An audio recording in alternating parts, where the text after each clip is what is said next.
Hello दोस्तों, welcome to majestic physics. Last lecture में हमने सर्कुलर मोशन के कुछ टॉपिक्स देखे थे, जिसमें से सबसे लास्ट टॉपिक था हमारा कोनिकल पेंडुलम। अभी हम लोग देखेंगे new topic, that is banking of road.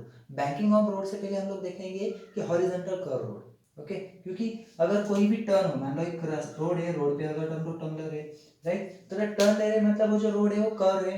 Curve है मतलब वहां पे मान लो सर्कुलर सर्कुलर पाथ ही है, और सर्कुलर पाथ का छोटा सा पार्ट है, मतलब सर्कल का ही छोटा सा पार्ट होगा, राइट। सो वहां पे अगर हम लोग टर्न ले रहे हैं तो उसका मतलब क्या होता है कि वहां पे सर्कुलर मोशन हो रही है, सर्कुलर मोशन हो रही है, तो वहां पे क्या जरूरी है?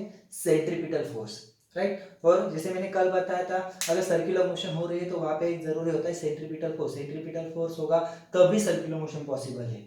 ओके, सो टर्निंग पे कौन सा फोर्स जो है सेंट्रीपिटल फोर्स का काम करेगा? कौन सा होगा? वो है यस, फ्रिक्शनल फोर्स। कौन सा रहेगा? फ्रिक्शनल फोर्स, और फोर्स ऑफ फ्रिक्शन हम लोग जिसे बोलते हैं। तो फोर्स ऑफ फ्रिक्शन जो रहता है उसे हम लोग लिखते हैं mu N. Mu into normal action. Okay, so अभी हम लोग देखेंगे maximum speed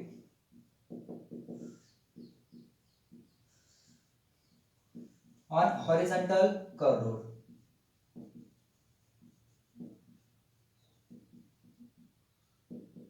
horizontal curve road, तो वहां पे क्या होगा? हॉरिजॉन्टल कर्व रोड पे कोई भी व्हीकल है वो v इतने स्पीड से अगर मूव हो रहा है तो v कितनी होनी चाहिए सो दैट वो जो व्हीकल है वो स्लिप नहीं होगा। जैसे हमें पता है कि अगर बारिश वगैरह गिरती है तो बहुत सारे टर्निंग पे ही व्हीकल स्लिप हो जाते हैं। सो स्ट्रेट रोड पे ज्यादातर स्लिप नहीं होते, टर्न पे स्लिप होते हैं। तो क्यों? वहां पे जो फ्रिक्शन है वो चेंज हो जाता है। अभी हम लोग रीजन देखेंगे। ओके, सो वहां पे फ्रिक्शन फोर्स जो रहेगा मतलब म्यू एन, वो क्या करेगा? वहां पे सेंट्रीपिटल फोर्स का काम करेगा, right. This is frictional force और ये है सेंट्रीपिटल फोर्स। ओके, सो अभी हम लोग क्या करेंगे, लेकिन नॉर्मल रिएक्शन हॉरिजॉन्टल रोड है, नॉर्मल रिएक्शन जो रहेगी वो कैसे रहेगी? वेट के बराबर ही रहेगी, राइट। सो हम लोग लिख सकते हैं mu M G is equal to M V square upon R M, sorry M M get cancel, right. So यहाँ पे आ जाएगा v square is equal to mu R G, then v is equal to root of mu R G. मतलब जो speed है horizontal curve पे जो हम लोग टर्न लेते हैं, तो स्पीड, वो टर्न पे कितनी स्पीड होनी चाहिए व्हीकल की, वो किस पे डिपेंड है? Coefficient of friction, the radius of the road and acceleration due to gravity. वो वेट पे डिपेंड है, मतलब कोई भी व्हीकल स्लिप हो सकता है, चाहे वो हल्का हो या भारी हो। ओके, सो अभी अगर हम लोग देखेंगे तो ये जो टर्म है mu, mu is the coefficient of friction, वो coefficient of friction between road and the tyres. Okay, मतलब जो व्हीकल के टायर्स और रोड है उन दोनों के बीच में जो फ्रिक्शन रहेगा उसका कोएफिशिएंट रहेगा म्यू। ओके, नाउ वो जो कोएफिशिएंट ऑफ फ्रिक्शन है हमेशा सेम नहीं रहेगा। मान लो आज हमने टायर नया लिया है तो फ्रिक्शन जो है बहुत बढ़िया मिलेगा, तब ज्यादा स्पीड में गाड़ी चल सकती है, राइट। तो रोड भी ड्राई है तो अच्छे से चल सकती है। लेकिन अभी कुछ थोड़ी सी बारिश वगैरह गिर गई तो वहां पे क्या होगा?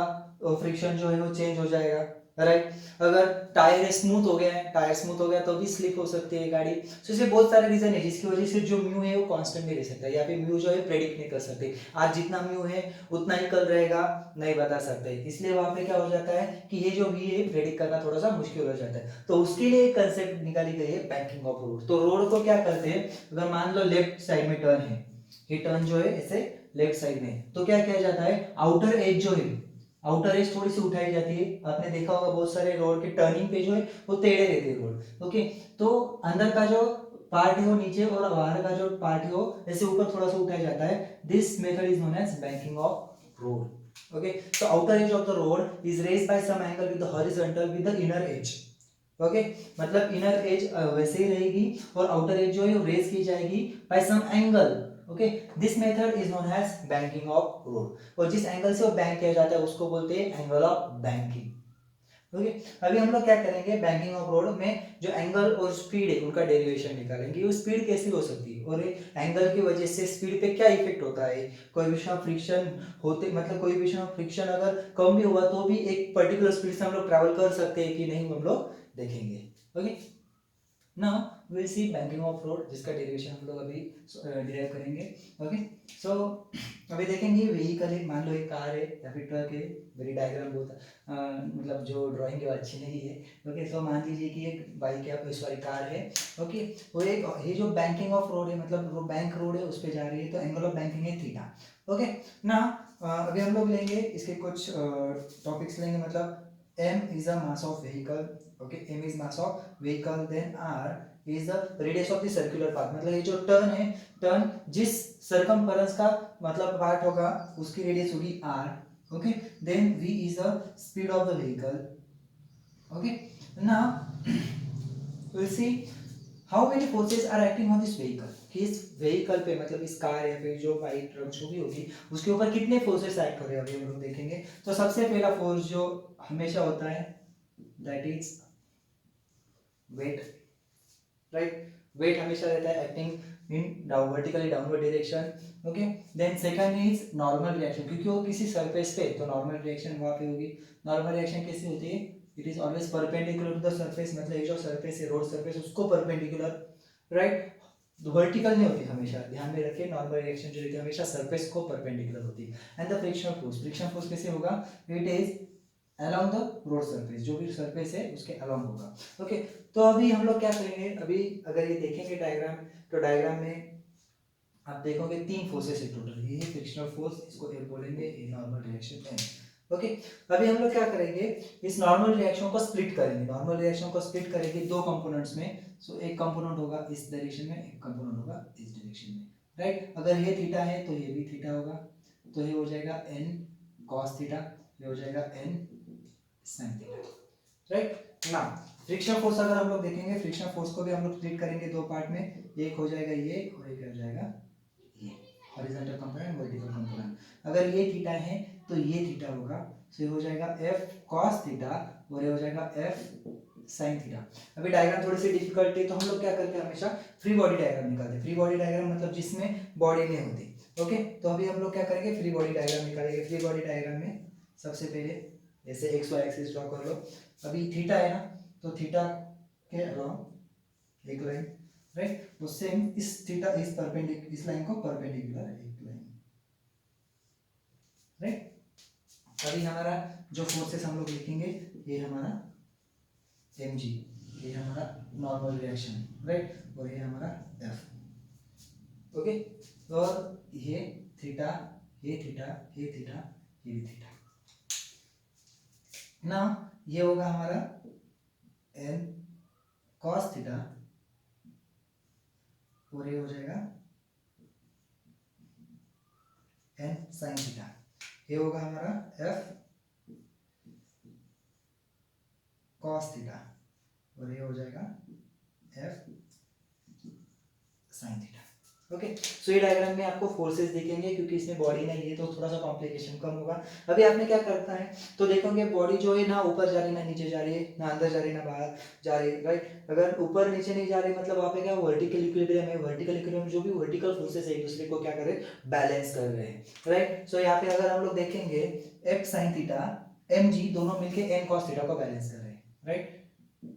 n cos theta is equal to f sin theta plus mg, right. So इसको हम लोग लिख सकते हैं ऐसे, n cos theta minus f sin theta is equal to mg। इसको हम लोग लेंगे equation number 1।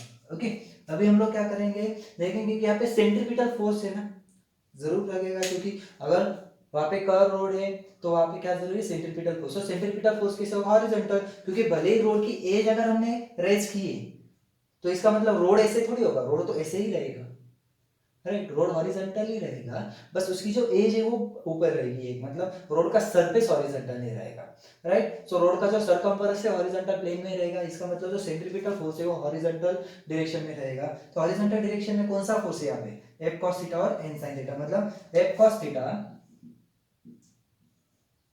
Plus n sin theta, ये दोनों मिला के वहां पे क्या कर रहे हैं, सेंट्रीपिटल फोर्स का काम कर रहे हैं। mv square upon r is a centripetal force. Okay, हम लोग यहाँ पे लिख सकते हैं the f cos component f cos theta and n sin theta, okay, give the combinedly gives the necessary centripetal force, हम लोग ऐसे लिख सकते हैं, राइट। अभी हम लोग क्या करेंगे, दोनों इक्वेशन जो है दोनों इक्वेशन को रेशो लेंगे, मतलब यहाँ पे लिखेंगे इक्वेशन 2 डिवाइड बाई इक्वेशन 1। तो यहाँ पे क्या हो जाएगा, F cos theta plus N sine theta divided by F sorry N cos theta minus f sin theta is equal to mv square upon r divided by mg, right. तो अभी हम लोग यहाँ पे लिख सकते हैं, ये आ जाएगा v स्क्वायर अपॉन आर जी। ओके, अभी ये इक्वेशन जो है इसको हमें थोड़ा सा सिंप्लीफाई करना है, थोड़ा सा डिफिकल्ट दिख रही है। तो अभी हम लोग क्या करेंगे कि पूरे टर्म्स को, मतलब हर एक न्यूमेरेटर डिनोमिनेटर के हर एक टर्म को हम लोग क्या करेंगे, n cos थीटा से डिवाइड करेंगे, राइट। सो अभी हम लोग देखेंगे f cos theta divided by n cos theta plus n sin theta divided by n cos theta whole divided by n cos theta divided by n cos theta minus f sin theta divided by n cos theta, right. अभी हम लोग देखेंगे यहाँ पे कुछ terms cancel हो जाएगी, यहाँ पे cos थीटा कैंसिल हो जाएगा, यहाँ पे n कैंसिल होगा, यहाँ पे सारा का सारा कैंसिल होगा, यहाँ पे कुछ भी कैंसिल नहीं होगा। ओके, हमें पता है फ्रिक्शनल फोर्स जो होता है, frictional force is equal to mu n, right. So f upon mu is equal to क्या हो जाएगा, f upon mu is equal sorry f upon n is equal to हम लोग लिख सकते हैं म्यू, राइट। अभी हम लोग देखेंगे f अपॉन n यहाँ पे क्या होगा, mu plus sine upon cos tan theta divided by 1 minus mu f upon n, mu sine upon cos आएगा tan theta is equal to v square upon R G, right. अभी हमें क्या करना है, स्पीड निकालनी है कि कौन से स्पीड से वो व्हीकल ट्रैवल कर सकता है, वो स्पीड कौन से टर्म्स पे डिपेंड होगी।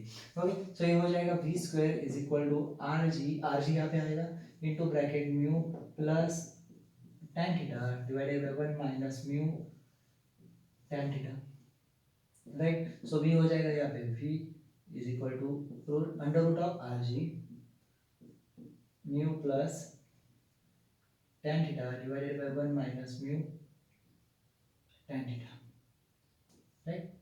सो अभी हम लोग ये देखेंगे, this is the maximum speed, मतलब this is the maximum speed with which vehicle can travel on the bank curve road. Okay, मतलब रोड है जो बैंक किया हुआ है उस पे वो जो स्पीड रहेगी मैक्सिमम इस तरीके से रहेगी, जो कि डिपेंड रहेगी म्यू और थीटा। मतलब पहली जो स्पीड थी हमारी हॉरिजॉन्टल रोड पे वो बस म्यू आर जी थी, मतलब बस म्यू पे डिपेंड थी। यहाँ पे म्यू और थीटा है, दोनों पे डिपेंड है।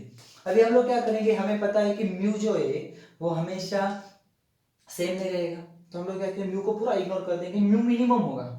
ओके, तो हम लोग क्या करेंगे, म्यू को पूरा मिनिमम कर देंगे, म्यू हो जाएगा 0। तो यहाँ पे क्या हो जाएगा, v is equal to under root R G, यहाँ हो जाएगा 0 plus tan theta 1 minus 0, right. So मतलब v हो जाएगा it is root of R G tan theta. इसको हम लोग बोलेंगे ऑप्टिमम स्पीड। ऑप्टिमम स्पीड मतलब क्या, कि कम से कम, मतलब कोई भी फ्रिक्शन कितना भी कम हो जाए, वहां पे रोड गीला हो जाए, टायर जो स्मूथ हो जाए, फिर भी कम से कम इतने स्पीड से तो व्हीकल ट्रैवल कर सकते हैं, मतलब हम लोग व्हीकल वहां पे ड्राइव कर सकते हैं। मतलब डिपेंड रहेगा थीटा पे, थीटा 0 नहीं होना चाहिए। ओके, अभी इसके अकॉर्डिंग हम लोग थीटा का फॉर्मूला भी निकाल सकते हैं। यहाँ पे मान लो वी स्क्वायर कर लिया, V square is equal to R G tan theta, then theta is equal to tan inverse of v square upon R G. ये भी एक इंपॉर्टेंट फॉर्मूला है, ये भी एक इंपॉर्टेंट फॉर्मूला है। अभी मैं इसके बारे में कुछ बताता हूँ। ये आपने डेरिवेशन लिख लिया, डेरिवेशन अच्छे से लर्न कीजिए क्योंकि एग्जाम में आपको बहुत काम आएगा। अभी इसका यूज कहाँ पे होता है, मान लो अभी हम लोग ये फॉर्मूला देखेंगे tan ऑफ थीटा। ये थीटा जितना ज्यादा रहेगा, मतलब रोड जितना ऐसे उठा रहेगा, उस पर क्या होगा, जो व्हीकल है वो स्लिप नहीं होगा। जैसे आपने मौत का कुआं देखा होगा, मौत का कुआं में क्या होता है, वो जो बाइक है वो ऐसे ऐसे ऐसे घुमाते हो, वॉल पे चलाते, तो वॉल एग्जैक्टली एकदम 90 डिग्री नहीं रहती, क्योंकि 90 डिग्री रहेगी तो जो बाइक वाला है तो ऐसे ऐसे चढ़ेगा तो ऐसे ही गिर जाएगा, राइट। तो क्या होता है, तो थोड़ा सा टिल्टेड रहता है। ओके, तो वॉल जो रहती है थोड़ी सी ऐसी रहती, तो ये एंगल जो है, मतलब बैंक एंगल जो है वो क्या होता है, बहुत ज्यादा होता है, तो उसकी वजह से क्या होता है, वो ज्यादा से ज्यादा स्पीड से वो वहां पे घूम सकता है। ओके, और हमें जो पहाड़ी एरिया रहता है वहाँ पे रास्ते देखे होंगे, वहाँ पे रास्ते जैसे रहते सीधे नहीं रहते, वहाँ पे आड़े टेढ़े रहते, उसमें भी जो टर्न्स है वो टर्न पे जो रोड है ऐसे कवर रहता है। ओके सॉरी बैंक रहता है। तो मतलब क्या होता है कि वहाँ पे कम से कम थोड़ी सी स्पीड से गाड़ी वहाँ पे चलती रहे, स्लिप ना हो, उसकी वजह से वैसे बैंकिंग की रहती है। Okay, so banking of road जो है वो बहुत ही इंपॉर्टेंट है।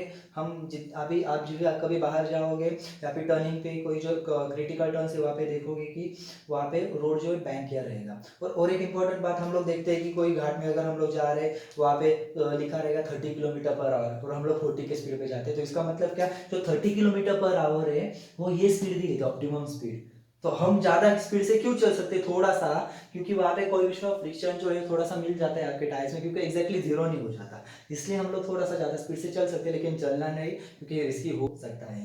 ओके सो अभी आपने ये अच्छे से डेरिवेशन कर लिया। Okay, next topic is vertical circular motion. Vertical circular motion मतलब क्या, अगर हम लोग एक स्टोन लेंगे ओके और ऐसे वर्टिकल वर्टिकल प्लेन में हम लोग घुमाएंगे, वर्टिकल प्लेन में अगर घुमाते हैं तो अपने एक एक्सपेरिमेंट जो है जो गाँव वाले बच्चे उन्होंने ज़रूर किया होगा कि हम लोग एक छोटे से बकेट में पानी लेते हैं और ऐसे जोर से घुमाते हैं, देखिए पानी गिरता नहीं है, राइट। और एक हम लोग एग्जांपल लेते हैं जो कि मेरा चार्जर है, आपको पता ही है।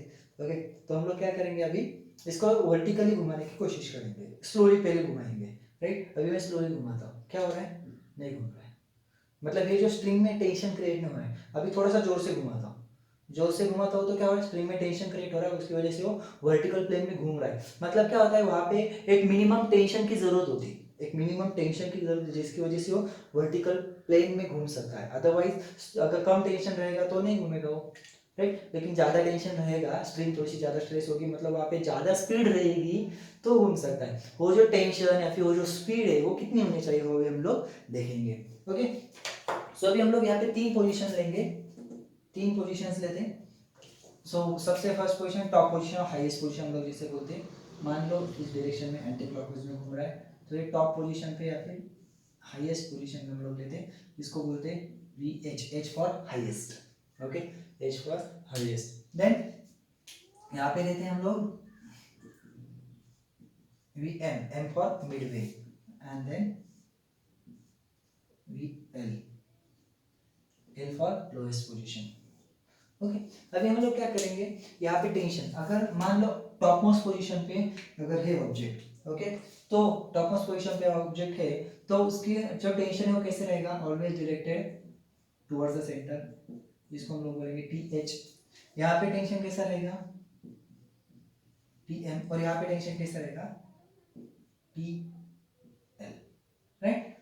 और अभी हम लोग क्या करेंगे, सबसे इंपॉर्टेंट जो पार्ट है वेट्स, वेट्स कैसे रहेंगे वो भी हम लोग देखेंगे। ओके, सो हॉरिजॉन्टल सॉरी हाईएस्ट पोजीशन पे अगर हम लोग जाते हैं तो वेट कैसा रहेगा, डाउनवर्ड डायरेक्शन में। यहाँ पे भी डाउनवर्ड डायरेक्शन में, यहाँ पे वेट हमेशा कैसे रहता है, डाउनवर्ड डायरेक्शन में ही रहता है। तो अभी हम लोग क्या करेंगे, टेंशन, यहाँ पे तीन टॉपिक्स रहते हैं, वर्टिकल सर्कुलर मोशन में आपको तीन टॉपिक पूछे जाते हैं, तो वो उनमें से एक है टेंशन, देन सेकेंड है velocities, and last one is energies.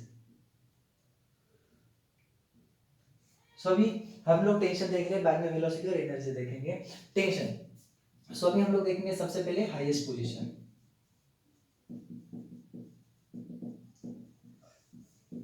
Highest position में हम लोग देखेंगे कि हमें मिनिमम टेंशन निकालना है।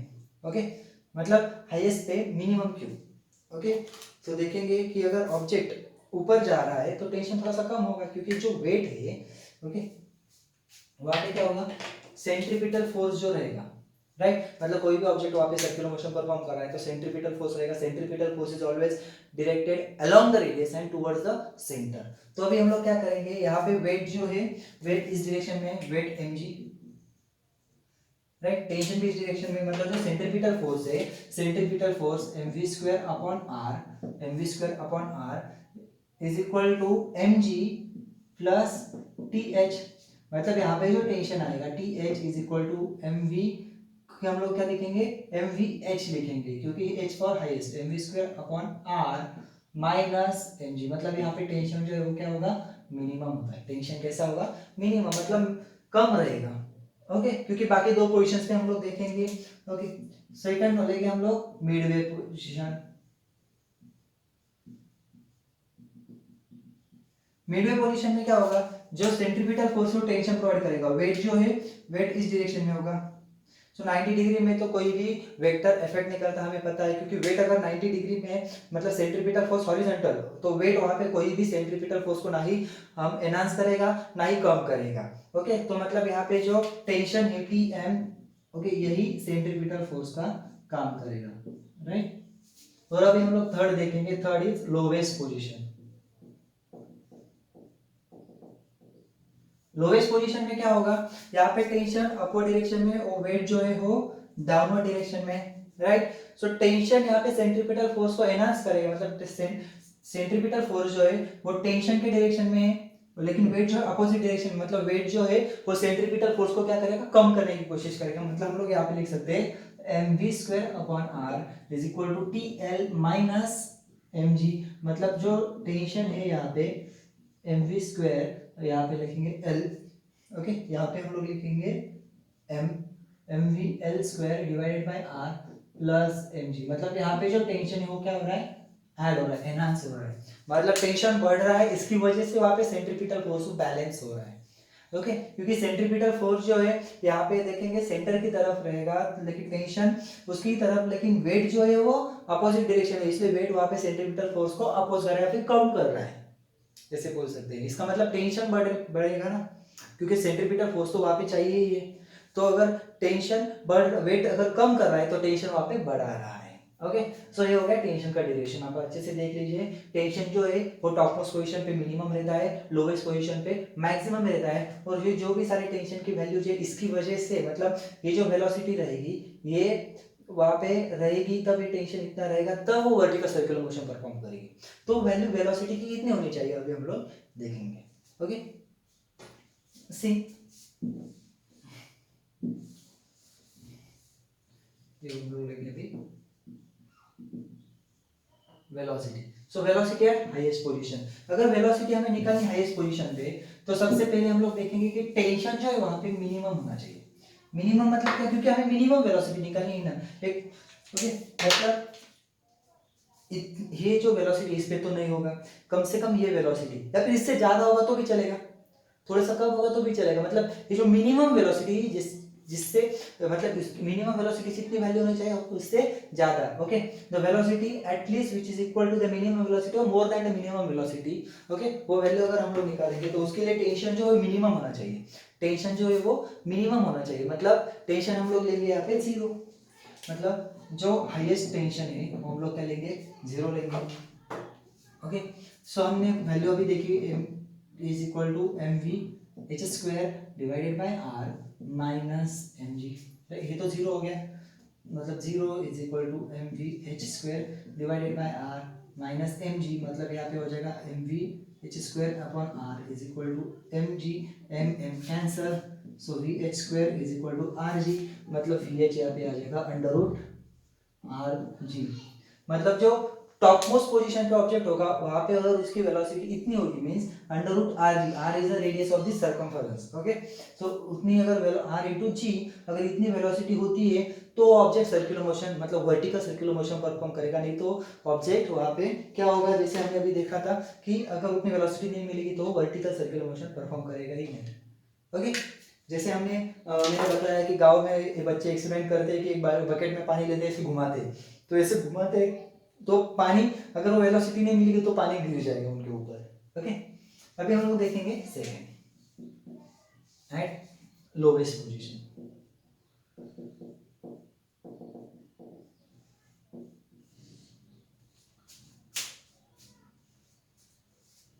लोवेस्ट पोजीशन पे अगर हम लोग देखेंगे, यहां से यहां तक ऑब्जेक्ट अगर आ रहा है, मतलब इन पोजीशन से अगर हम लोग देखेंगे यहाँ से यहाँ, इसको अगर हम नाम लेते ए बी सी। ओके, ए से लेके बी तक अगर ऑब्जेक्ट अगर आ रहा है तो वहां पे उसकी जो पोटेंशियल एनर्जी है, potential energy change in potential, मतलब पोटेंशियल एनर्जी कितनी चेंज हो रही है वहां पे, ये एम जी आर और ये M G R, 2 M G R से वहां पे क्या हो रही है, कम हो रही है। ओके, मतलब काइनेटिक एनर्जी वहां पे क्या हो रही है, वो भी 2 mg से चेंज हो रही है, मतलब ये अगर पोटेंशियल एनर्जी कम हो रही है मतलब काइनेटिक एनर्जी वहां पे बढ़ रही है, राइट। अभी हम लोग देखेंगे, हमें पता है change in potential energy is equal to change in kinetic energy, right, magnitudes में। तो अभी हम लोग क्या करेंगे, पोटेंशियल एनर्जी जो है यहाँ से मतलब यहाँ पे हम लोग लेंगे कितना होगी 2 mgr plus 0 is equal to kinetic energy यहाँ पे होगी हाफ mv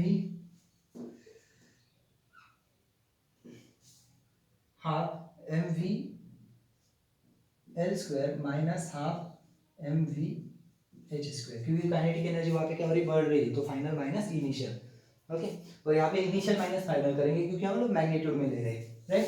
सो अभी क्या होगा यहाँ पे 2 mgr is equal to half m into V L square minus V H square, ये हो जाएगा यहाँ पे कैंसिल, ये 2 यहाँ पे हो जाएगा 4 gr is equal to V L square, और वी एच कितना है, वी एच हमने देखा था रूट ऑफ आर जी, मतलब ये हो जाएगा आर जी यहाँ पे आ जाएगा, मतलब क्या हो जाएगा 5 rg is equal to V L square, so V L is equal to root of 5 rg, root of 5 rg, मतलब अगर ये वैल्यू अगर वहाँ पे रूट ऑफ rg होती है तो ऑटोमेटिकली यहाँ पे वैल्यू जो है रूट ऑफ 5 rg हो जाएगा, ओके। अभी हम लोग देखेंगे कि मिडवे पोजीशन में क्या होगा। तो मिडवे पोजीशन का निकालना और भी आसान है।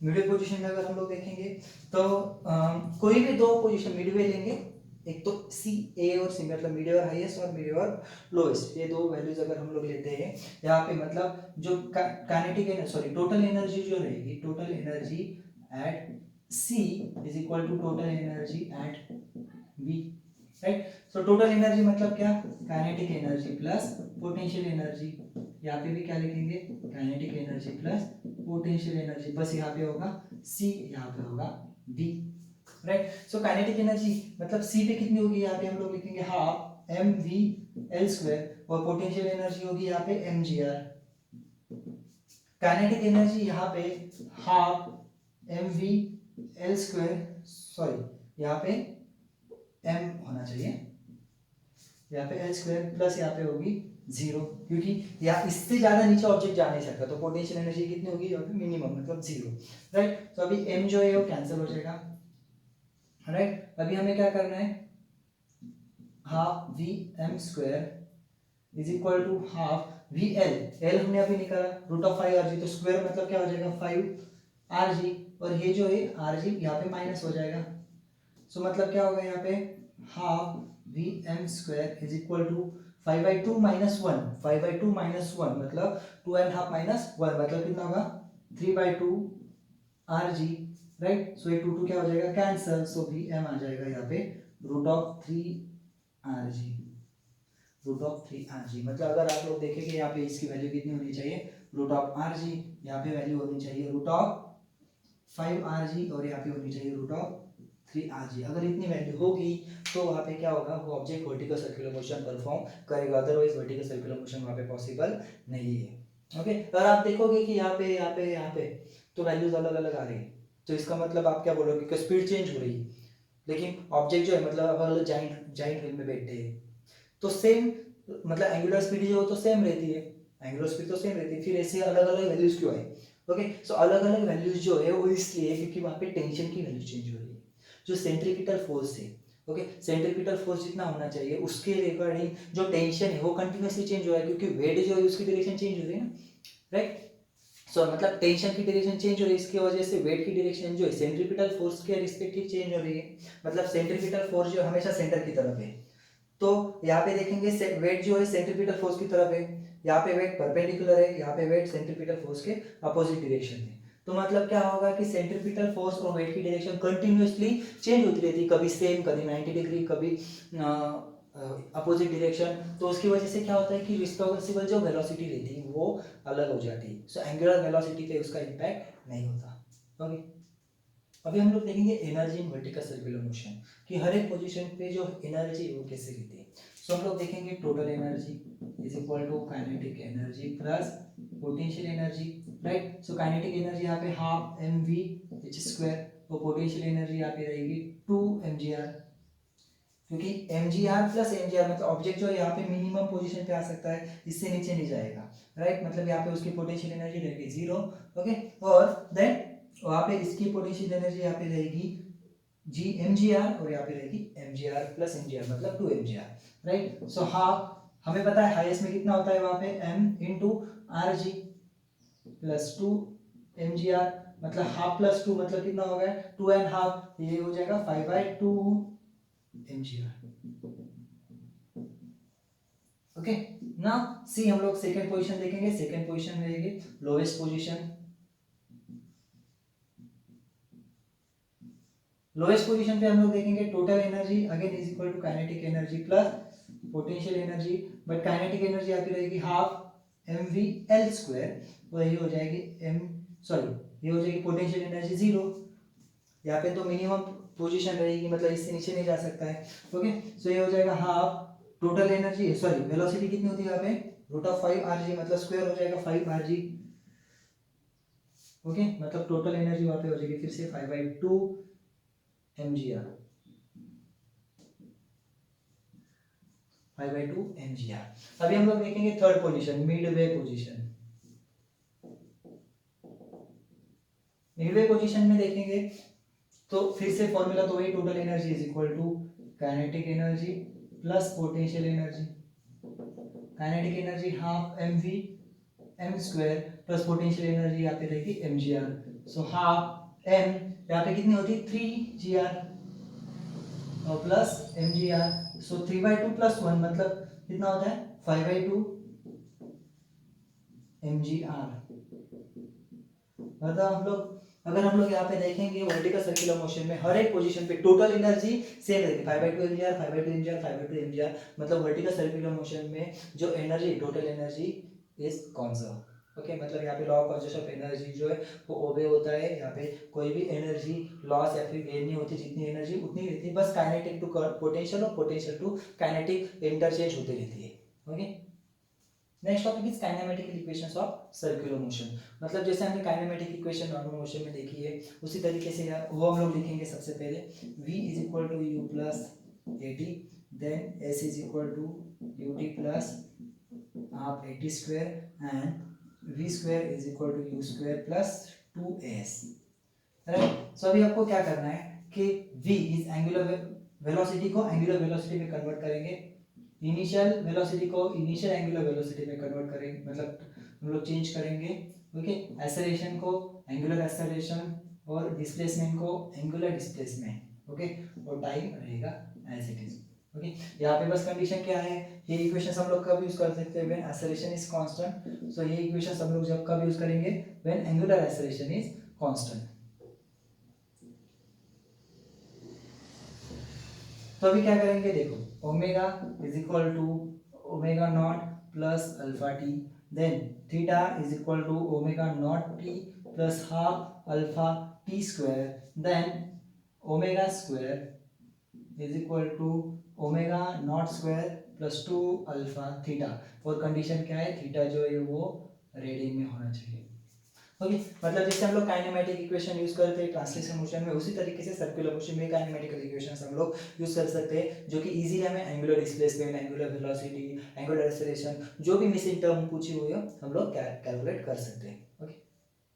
तो दोस्तों आज हमने देखा कि सर्कुलर मोशन चैप्टर में बहुत सारे टॉपिक्स जैसे कि banking of roads, then vertical circular motion, okay. ये सारी चीज़ें हैं जो डेरिवेशन से आपने अच्छे से करने, जो तीनों के तीनों lectures part 1, part 2, part 3 circular motion के आपने अच्छे से स्टडी करना है। नेक्स्ट लेक्चर में हम लोग क्या करेंगे, इस चैप्टर की जो असाइनमेंट है वो सॉल्व करेंगे, ओके। और ध्यान रखिएगा कि सर्कुलर मोशन जो चैप्टर है 11th और 12th मतलब स्टेट बोर्ड के 11th और 12th दोनों में हाफ हाफ करके डिवाइड किया हुआ है, और सीबीएसई में सिर्फ 11th में है। और बहुत सारे मतलब जो टॉपिक्स है वो वहाँ पे मिस थे, ओके। तो जो मैंने पढ़ा है वो शायद से आपके बुक में नहीं होगी, लेकिन वो आपको एंट्रेंस के लिए बहुत ही ज़्यादा ज़रूरी है। तो आपने अच्छे से सारे लेक्चर्स रिवाइज करके सारे टॉपिक्स को अच्छे से स्टडी कीजिए। जब हम लोग एंट्रेंस के प्रॉब्लम सॉल्व करेंगे तो आपको याद आएगा कि ये फॉर्मूले भले ही बुक में ना हो, लेकिन मैंने लेक्चर में पढ़ाए थे, ओके। चलो, all the best, take care, bye bye.